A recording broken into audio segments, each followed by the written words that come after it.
وبركاته.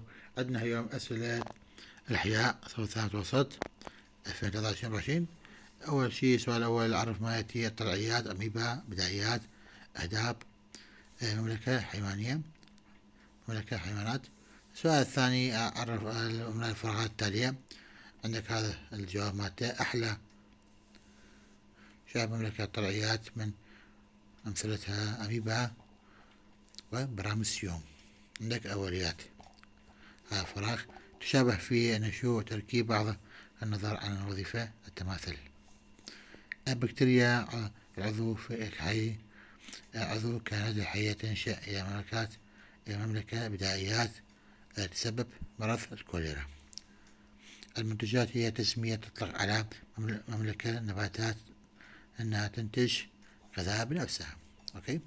اسم مراحل التكاثر في أميبا تحفظوا مثل اسمكم. عندك سؤال الرابع: ما هي طرق التكاثر في براميسيوم؟ هذا قدامكم، احفظوها مثل اسمكم. الجواب مالته